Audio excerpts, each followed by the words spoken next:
Graça e paz, irmãos que estão em casa, irmãos que estão aqui conosco, né? Louvado seja Deus por essa oportunidade de podermos cultuar a Deus e aprender um pouquinho mais da sua palavra.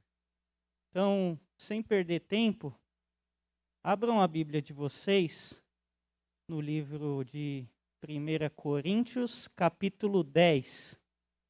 Nós vamos ler dos versículos 11 até o 13, né? A gente vai começar do final e vai voltar para o começo. 1 Coríntios, capítulo 10, versículo 15. O texto diz assim: essas coisas aconteceram a eles como exemplos e foram escritas como advertência para nós, sobre quem tem chegado o fim dos tempos.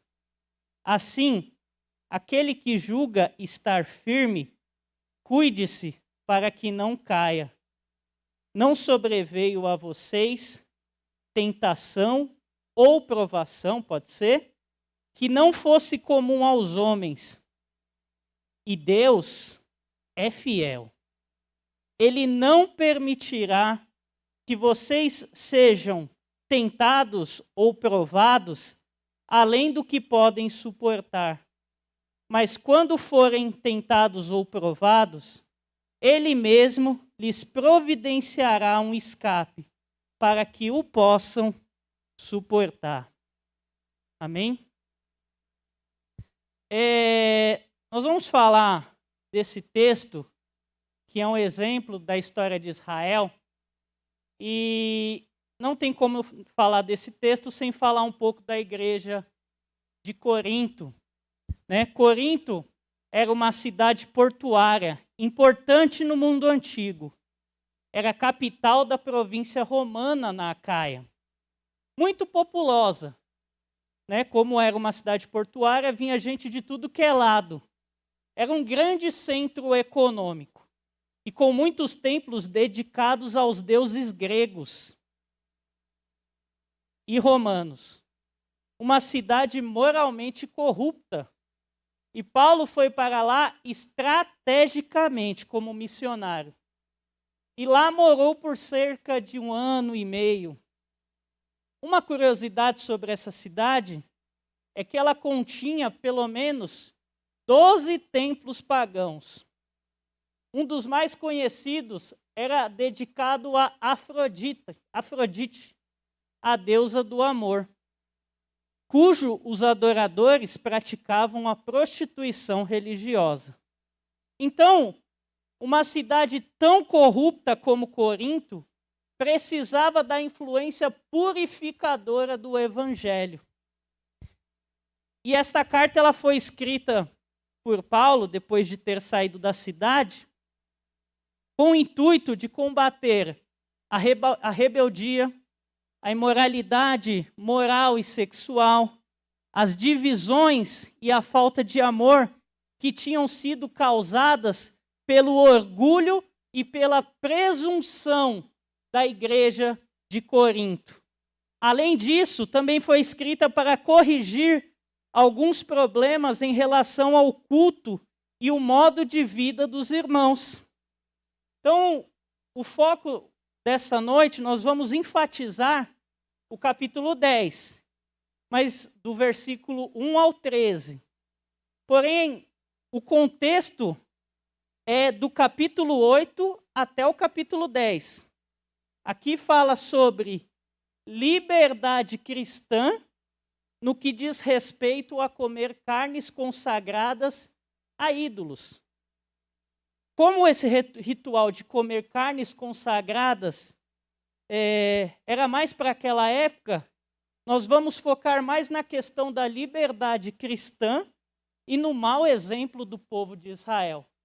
Vamos falar do Antigo Testamento no Novo Testamento. E é esse exemplo que Paulo usa. Então, só para a gente entender um pouco melhor, no capítulo 8, ele ensina que essa liberdade que faz uso do conhecimento sem amor de nada adianta. Então é necessário que haja um equilíbrio. Não adianta eu ter conhecimento e não adianta eu ter conhecimento e não ter amor. Tem que ter um equilíbrio. No entanto, que Paulo fala no capítulo 8, versículo número 1, que o conhecimento traz orgulho, mas o amor edifica. E aqui tem um princípio importante que Paulo fala no capítulo 13 sobre o amor, que é que ainda que eu tenha todo o conhecimento do mundo, sem amor, eu não sou nada. No capítulo 9, ele aplica essa liberdade cristã à sua própria vida, mostrando que usou a liberdade para recusar o sustento pastoral por amor ao evangelho, por amor aos pecadores e por amor a si mesmo. E, obviamente, por amor a Deus acima de tudo. Então, aqui nós vemos o princípio do amor que não procura os seus interesses. E no capítulo 10, que é o qual nós vamos falar, ele usa o exemplo de Israel, de como eles usaram mal a liberdade. Eles eram escravos e foram libertos. Porém, eles usaram mal essa liberdade. E aqui nós vemos o princípio do amor, que tudo sofre, tudo crê, tudo espera e tudo suporta. Que foi o que Israel não fez. Então, a lição que Paulo quer nos ensinar nestes 3 capítulos, 8, 9 e 10, está resumida em Gálatas 5, versículo de número 13, aonde Paulo diz: irmãos, vocês foram chamados para a liberdade, mas não usem da liberdade para dar ocasião à vontade da carne. Pelo contrário, sirva uns aos outros em amor. É basicamente isso. E com base nisso, Paulo ensina no versículo 11, agora nós vamos para o texto. Paulo ensina no versículo 11 do capítulo 10, que esse exemplo de Israel é dado a nós nos últimos tempos e serve como advertência. Ou seja, o apóstolo nos convida a uma vida de responsabilidade cristã. Olha lá o que diz no versículo 11 do capítulo 10. Essas coisas aconteceram a eles como exemplos, a eles o povo de Israel, e foram escritas como advertências para nós, sobre quem tem chegado o fim dos tempos. Já no versículo seguinte, de número 12, ele faz um alerta aos coríntios. Ele diz: portanto, irmãos, se vocês que estão em pé, se vocês pensam que estão em pé, cuidem para que não caiam. O que ele está querendo dizer? Os crentes de Corinto se orgulhavam tanto da sua posição e do seu progresso no Evangelho, até porque é dito no capítulo 1 desta carta, que era uma igreja que possuía todos os dons. E eles se orgulhavam tanto disso, que não perceberam o quão mergulhados eles estavam em seus pecados, e esqueceram o quão fracos eles eram. No entanto, que Paulo não diz os que estão em pé. Ele não coloca aquela igreja como uma igreja que está em pé, mas ele usa a expressão aqueles que pensam estar em pé. Isto mostra, irmãos, que o importante não é como se começa, mas sim como termina. Por isso o capítulo 10 começa contando a história do Êxodo, de como foi o início da jornada do povo e o fim que levou. O povo de Israel, como eu já disse, desfrutou da liberdade ao sair do Egito, onde eram escravos. E assim como nós, desfrutou de muitos benefícios da graça de Deus no começo de sua jornada. Porém, usaram mal os seus dons e não puderam escapar do juízo de Deus. Então vamos ver quais foram os benefícios e quais foram os pecados de Israel, que Israel cometeu e que trouxeram o juízo de Deus sobre eles. Então vamos lá, a partir do versículo 1. Capítulo 10, versículo 1. Porque não quero, irmãos, que vocês ignorem o fato de que todos os nossos antepassados estiveram sobre a nuvem e todos passaram pelo mar. Aqui, a nuvem protegia os israelitas do calor, aonde eles iam no deserto. E essa nuvem, além de proteger, ela guiava a marcha do povo de Israel, até fazer com que eles atravessassem o mar. Sobre essa nuvem, nós podemos fazer uma alusão aqui ao Espírito Santo. Uma vez que nós somos salvos, o Espírito Santo habita em nós e ele nos ajuda e nos guia em nossa caminhada. Assim como Israel foi liberto no Egito, graças a Deus nós também fomos libertos do pecado, mediante morte e ressurreição de Jesus Cristo. Então, aqui neste texto, o Mar Vermelho pode representar o livramento de Deus na nossa vida mediante graça e misericórdia. E Moisés representa Jesus como nosso Salvador.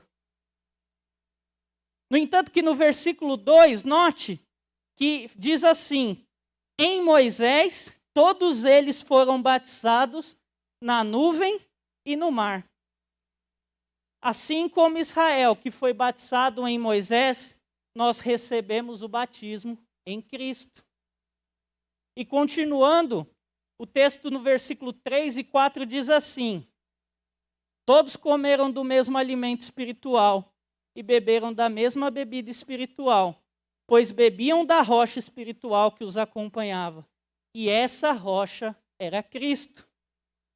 Assim como Israel comeu do alimento espiritual, que é representado pelo maná, e bebeu da bebida espiritual que saía da rocha, que representa Cristo, nós temos o privilégio de participar da mesa do Senhor através da ceia e junto com o batismo, que são ordenanças, para que nós possamos obedecer e lembrar do que Deus fez por nós ao entregar seu único filho. Então, olha quantos benefícios Israel recebeu. E nós não somos diferentes. Nós desfrutamos de vários benefícios, uma vez que nós confessamos Cristo como nosso único Senhor e Salvador. Nós somos salvos pela graça, que é mediante a fé, é um presente de Deus, não é por nada que nós venhamos fazer. Somos regenerados, justificados, santificados, e um dia seremos glorificados. Recebemos o batismo como símbolo da nova aliança com Cristo. Participamos da ceia do Senhor, que é a celebração dessa nova aliança. E fazemos parte desta família, chamada igreja. E um dia estaremos todos nós, juntos, reinando com Deus. Quantas bênçãos, irmãos, nós podemos desfrutar. Mas o versículo 5 é um banho de água fria. Olha o que o texto diz. Já começa com contudo. Contudo, Deus não se agradou da maioria deles. Por isso, os seus corpos ficaram espalhados no deserto. Todos nós sabemos, né, nós que somos cristãos, conhecemos a palavra, que dos israelitas que saíram do Egito, apenas Caleb e Josué entraram na terra prometida. Os restantes pereceram. Como coloca Paulo, ficaram espalhados ou prostrados no deserto. O que aconteceu para que esse povo não chegasse à terra prometida? Antes de entrar nos reais motivos, aqui a gente já aprende duas lições. Primeira, Deus, apesar da sua misericórdia, não poupou seu povo, mas antes os castigou severamente. Segunda coisa, que nós, como igreja, não venhamos nos achar superiores ou inferiores ao povo de Israel. Perdão, irmãos. Mas que nós venhamos andar em humildade e temor. Agora, no capítulo 6, no versículo 6, quer dizer, começa dizendo que essas coisas serviram como exemplo para nós. Ou seja, aqui no versículo 6, nós temos algumas lições relevantes para que não venhamos provocar a ira de Deus. E devemos ficar atentos para aprendermos a temer a Ele. Então são citados 5 pecados dos israelitas que foram o motivo do castigo de Deus. E no versículo 6, após falar que isso serviu como exemplo, Paulo já cita o primeiro pecado. Ele fala, essas coisas ocorreram como exemplo para nós, para que não cobicemos coisas más, como eles fizeram. E aqui a referência é Números 11. Cobicemos tem a ideia de desejo intenso. Mas não são desejos bons. E sim está relacionado a paixões más. Por exemplo, o povo de Israel era alimentado pelo maná. Só que eles começaram a sentir aversão por este alimento espiritual que é uma dádiva de Deus. E começaram a desejar a comida do Egito. E não só isso, mas eles começaram a cobiçar muitas coisas de outros povos. E aos poucos o povo de Israel foi perdendo a sua identidade. Aqui nós aprendemos que não há problema em desejar coisas. Porém, devemos tomar cuidado para que isso não se torne uma cobiça, um desejo por algo que nos afaste de Deus. Precisamos ter cuidado o que cobiçamos, pois lembre que olha quantas coisas boas Deus já tem nos dado. Segundo pecado, versículo 7. O texto diz, não sejam idólatras, como alguns deles foram, conforme está escrito. O povo se assentou para comer e beber, e levantou-se para se entregar à farra. Paulo faz alusão à história de Êxodo 32, quando Moisés demorou para voltar do Monte Sinai, e Arão se viu forçado a fundir um bezerro de ouro, para que o povo pudesse adorar. Deus, por sua vez, trouxe castigo imediato para alguns que estavam ali. E mostrou o quanto ele abomina a idolatria. E na igreja de Corinto não era diferente, porque eles viviam num contexto de religiosidade pagã. Como eu já disse, haviam 12 templos pagãos. E antes de se converterem, porém, quer dizer, o povo ele participava de coisas pagãs mesmo depois de se converter.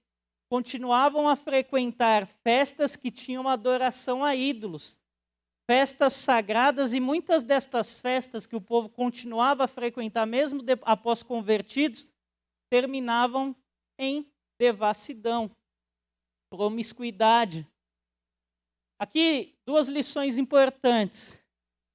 devemos ter cuidado com os lugares que nós frequentamos, irmãos, onde podem ter idolatria envolvida e libertinagem.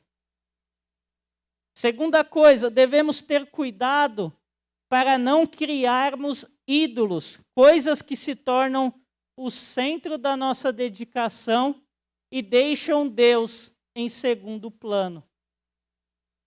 Hoje muitas coisas são objetos de adoração e se tornam ídolos nas nossas vidas.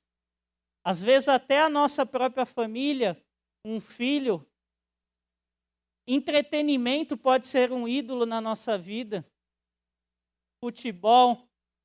Então nós devemos ficar atentos para que essas coisas que podem ser variáveis, porque o problema não está nessas coisas, mas no desejo do nosso coração.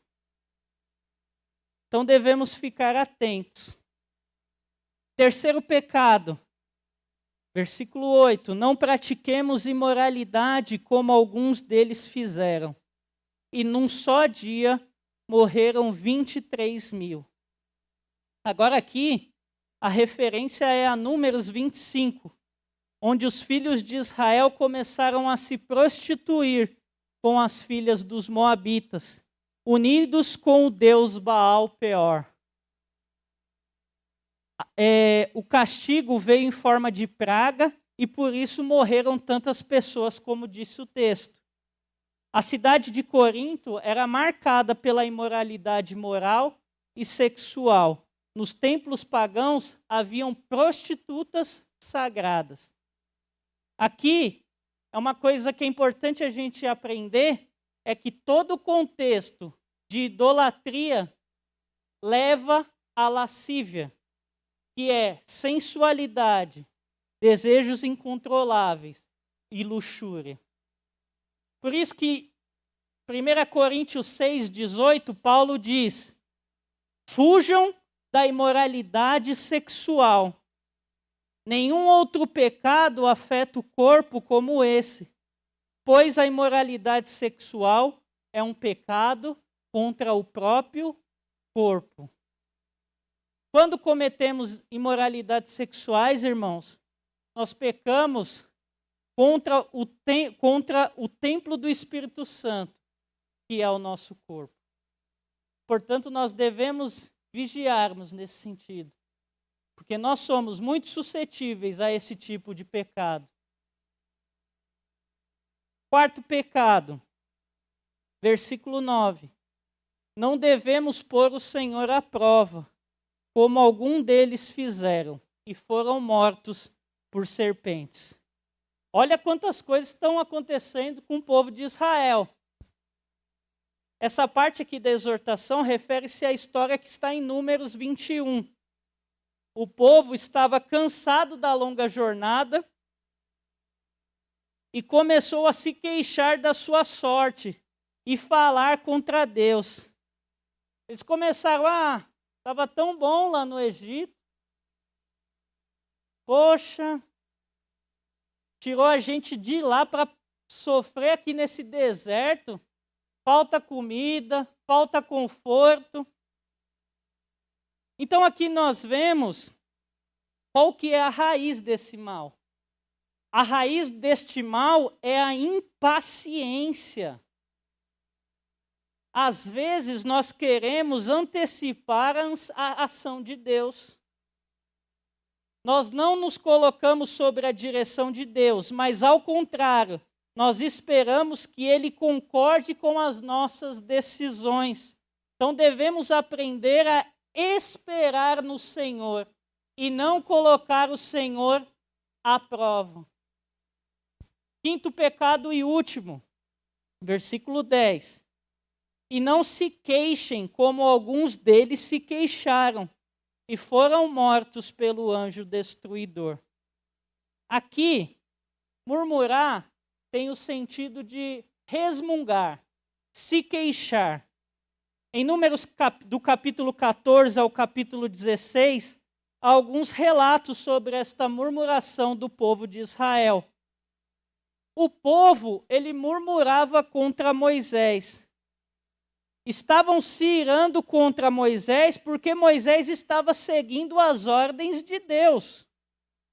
Portanto, a murmuração deles não era contra o seu líder, mas a murmuração do povo de Israel, eles não entendiam que a murmuração deles era contra o próprio Deus.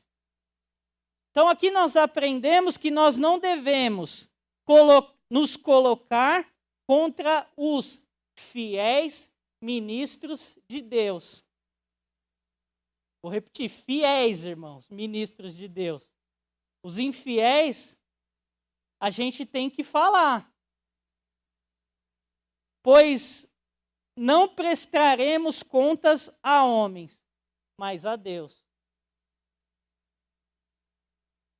Então aqui, nesses 5 pecados, todos esses pecados foram cometidos por Israel durante a sua caminhada no deserto. E parece que na igreja de Corinto não era diferente. Haviam situações parecidas que estavam levando os irmãos a esquecerem de viver uma vida de santidade. Mas Paulo os adverte, mostrando que eles estavam apenas começando a caminhada e que deveriam viver de forma digna para que Deus se agradasse do modo de vida que eles levavam. Agora, no versículo 13, que é o último que nós vamos falar, esse versículo vem como um bálsamo. E ele serve de encorajamento, não só para a vida dos coríntios, mas para a nossa vida como igreja. Olha o que diz esse texto, versículo 13. Não sobreveio a vocês tentação que não fosse comum aos homens, mas Deus é fiel. Ele não permitirá que vocês sejam tentados além do que possam suportar. Mas quando forem tentados, Ele lhes providenciará um escape para que o possam suportar. Aqui, a palavra tentação, por isso que no começo eu falei tentação e provação, ela tem a ideia, a palavra, de tentação para pecar. Mas não é só tentação.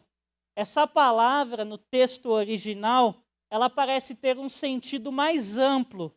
Pode ser, a ideia aqui parece incluir provações de todas as espécies. Então, por isso que aqui nós podemos falar que não sobreveio a nós tentação ou provações que não fossem comuns a todos os homens. Então, essas tentações e provações que os coríntios estavam enfrentando não diferem das tentações e provações que os israelitas sofreram. Eles experimentaram o que é comum para todo homem. Às vezes a gente olha para o povo de Israel, nossa, como que aquele povo, depois de tantos milagres, fez aquilo contra Deus? Irmãos, a gente faz a mesma coisa, dia após dia, nós negamos o nosso Senhor. E Deus, na sua longanimidade, ou seja, na sua paciência estendida, Ele sempre se volta para nós. Por isso, esse versículo serve de consolo e fonte de energia para nós, os crentes. A nossa confiança deve estar na fidelidade de Deus. Pois Ele, Deus, não permite que nós venhamos ser tentados ou provados além daquilo que nós podemos ou possamos suportar. Não podemos usar da desculpa que não conseguiremos enfrentar tal situação. Eu não aguento mais, já deu para mim. Não use desta desculpa, pois se nós cremos no poder de Jesus Cristo, devemos saber que Ele providenciará esse escape. Ele abrirá o mar vermelho como Ele abriu para Israel na nossa vida. Porque o sofrimento, ele não dura para sempre. O sofrimento, as provações servem como amadurecimento para as nossas vidas. E a tentação, que é feita pelo diabo, pois Deus não tenta ninguém, serve como algo para que nós também venhamos crescer na nossa fé. Então devemos saber que Ele providenciará esse escape, ou seja, esse livramento, e nos dará a força para que nós possamos suportar. Eu tenho uma notícia para você. Esse sofrimento que você está passando, você que está em casa, essa dificuldade, essa tentação que está te atormentando, não é para a morte. Tudo isso que você está passando é porque o Senhor quer te aprovar, é porque o Senhor quer te ajudar. Mas nós precisamos confiar na excelência do poder do nosso Deus. E para terminar, mesmo diante de tudo isso, e se eu cair? Se eu cair, irmãos, nós temos a palavra de João em sua carta como consolo também. Se nós cairmos, o que nós devemos fazer? Confessar os nossos pecados. Porque se nós confessarmos os nossos pecados, Ele é fiel e justo para perdoar os nossos pecados e purificar toda a injustiça. Deus é longânimo para se irar contra nós. Se não fosse isso, Deus já teria nos consumido. Mas Deus, Ele é rápido para nos perdoar, basta nós nos arrependermos verdadeiramente.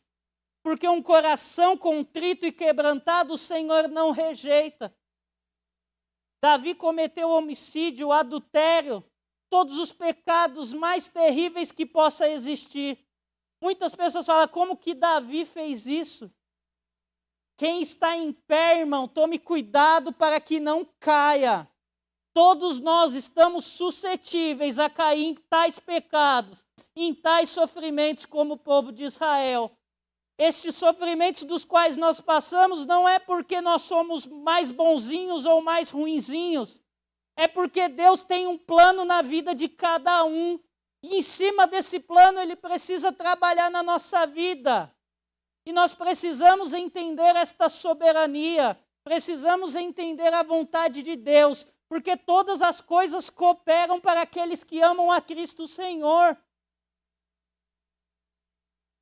Graças a Deus, irmãos, por esse tão grande amor. E é isso que nós devemos louvar. Porque em meio a todas as situações de sofrimento e provação, o Senhor é conosco. Amém? Oremos. Senhor meu Deus, quero te louvar. Porque o teu Espírito falou ao nosso coração como um bálsamo. O teu Espírito trouxe refrigério para nós. Sabendo que esse sofrimento, essa tentação não é para a morte. Que nós não venhamos nos deixar levar, Pai. Que nós não venhamos nos entregar no meio da batalha.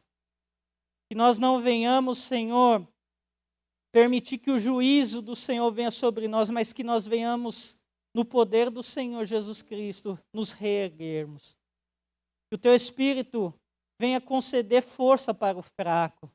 Que o teu Espírito venha dar sabedoria por aqueles que estão fortes, para que eles não venham se ensoberbecer achando que pode alguma coisa. Pois todos nós somos fracos. Pois todos nós, Pai, somos como a erva do campo, que se vai, mas a tua palavra permanece para sempre. Que nós possamos estar firmes nela, observando a tua palavra, que nos guia, que nos direciona. Que nós não venhamos perder a visão, como muitos dos israelitas perderam, mas que nós venhamos prosseguir para o alvo, Senhor, para o nosso objetivo que nós temos em Cristo Jesus. Que nós venhamos usar os nossos dons para a glória de Deus. Que nós não venhamos parar, Senhor, no meio do caminho, mas que nós venhamos fazer a tua obra. E tudo aquilo que nós pegarmos para pôr nas nossas mãos, que nós venhamos fazer com excelência. Que o Senhor nos ajude, que o Senhor nos fortaleça, pois o Senhor é o nosso socorro, Senhor. O Senhor é o Deus bem presente no dia da angústia. Amém. Eu te louvo em nome de Jesus.